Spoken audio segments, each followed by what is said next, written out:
Aloha to the California and Hawaii bi-state delegates. My name is Ivan Butts, and I'm your Executive Vice President. I want to thank Marilyn and Hayes for giving me the opportunity to come to you today via this video. I also like to thank them for the work that they're doing on the national level in supporting you and representing you, the great members of this delegation. I'd like to give a special thanks to Marilyn for the hard work that she's doing with the California Coalition. I had the opportunity to come and speak to this group and see firsthand the work that's being done, and I think it's commendable. Well, we're almost 2 months past our LTS. We had a very successful LTS. We had a great deal of engagement with our representatives from all over the country, and we're still reviewing all of the data that we gathered, and we're going to continue to make it better. We're going to continue to move forward with it. But I'd like to thank you guys for your support by coming all the way across the country and engaging our leaderships. As we know, our issues are very broad and cross over many areas, but we have to engage our leadership if we're going to continue to move this issue forward. So I'd like to thank you for the work that you're doing. In California, it's going to be pretty big over the next couple years. You're gearing up for a 2016 election with Barbara Boxer announcing her retirement. Your NAP's legislative team is looking to see what candidates are going to arise that we're going to support and get behind, who could be champions for us as they look to take over that Senate seat. We had a meeting last week with Javier Becerra and speaking with him about his concern, and he's going to start his exploratory committee soon to look and see if that's a possible run for him. Obviously, there's a lot for him to weigh with the status of his leadership being number 4 in the Democratic House leadership to consider to make that run for Senate. But he's always stood behind us, and so he would be somebody we surely would support if they make that run. There's also an interesting look down the road in 2018. We don't know what Senator Feinstein is going to do. She might also decide to retire. So these are things we're going to be on the lookout for. In California, we got a couple new freshmen. Ted Lieu is one, and Mark DeSallier is the other, and both fortunately are on our committee. I appreciate you guys, your engagement with them. When I was out there with the California Coalition, they let us know how engaged they were already on the state level to the issues of postal employees. So we're hoping through that continued engagement that leadership will serve us well on our committee, and surely we supported both of those candidates through their election process. So again, we ask that you stay engaged, stay connected with those legislators. We also have some legislators in Hawaii, obviously, that we need to give a shout out to. But first and foremost, I'd like to give a shout out to Chuck Lum, great advocate. Thank you for all that you're doing in Hawaii to represent the NAP's members, not just in Hawaii but across the country. You're doing a great job, and I appreciate that. We also have a new freshman that we talked to. We had some sit-downs with Mark Takai. Thought he was very engaged with our issues and very strong on the labor movement. So we look forward to continuing to work with Mark on issues that we want to present move forward, and ensure that we will have his support.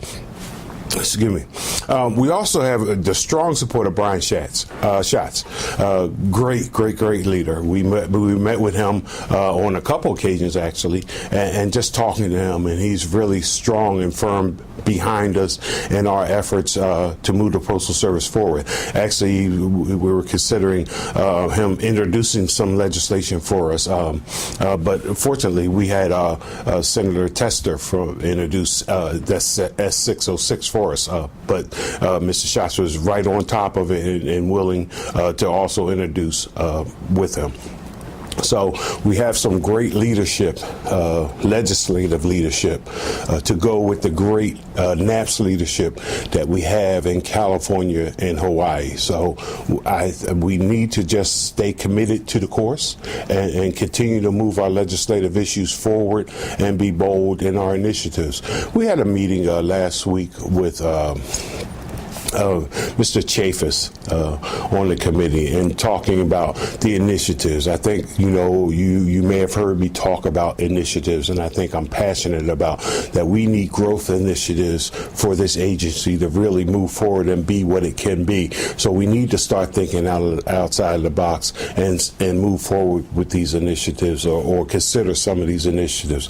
I was really interested to hear Mr. Chaffetz's take on some of the initiatives that we have been talking about and his relating them to the Postal Service trying to sell coffee cups and T-shirts. I thought that was interesting, but the reality is that the OIGs has put out the report that says that limited banking initiative alone, it could be $9 billion in new revenue for the Postal Service. So I feel that we're at a point with some of these initiatives that we have talked about over the years and that we have now with limited banking, vote by mail, shipping of beer and wine, issuing hunting licenses through the Postal Service. I think these initiatives are that could put $9+ billion on the table for us. If they want to take that off the table, I think there needs to be a $9 billion initiative to replace that.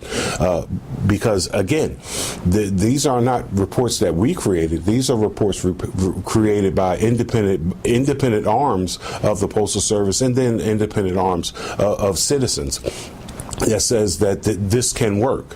So I think we have a due diligence to see it through, to see that it can work. And again, we were talking about with the limited banking representing and helping 70 million Americans that are underrepresented by the bank.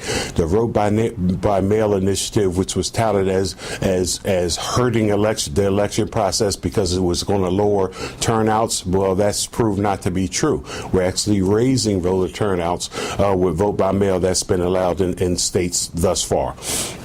So these are good initiatives for the Postal Service to grow. And I think that's what we need to do. And you've heard me talk about us growing as a company. And that gives us the sustainability for the future that we need to see. So I hope that we can keep moving forward with these initiatives and others that we can come up with and consider and vet out to move this agency forward. The last little piece I want to talk to you is about Spec. And I know we talk about Spec a lot, but Spec is so important. And what you guys do in Spec, it really benefits us. So I thank you for all that you're doing for Spec and all that you plan to do during this convention for Spec. Those monies that you give from payroll deduction and OPM deduction helps us forecast in the future what things we can do, what representatives and senators that we can help along the way. So we thank you, and I love for you to keep that money coming in. We're doing the best we can. We're being very diligent with the funds that we're receiving from you. We're looking at the legislators who are going to be our champions, and that's what we're looking for. We talked about finding champions that can help us push our initiatives forward. So I thank you for your efforts in doing that and helping us to reach that goal. I wish you guys a great convention. I'm sorry I couldn't be there, but shout out to my president, and I'm sure he's going to take care of you guys well. So I can't be with you, so I guess I'll just have me a Hawaiian host chocolate and wish I was with you in Hawaii. Take care. Mahalo.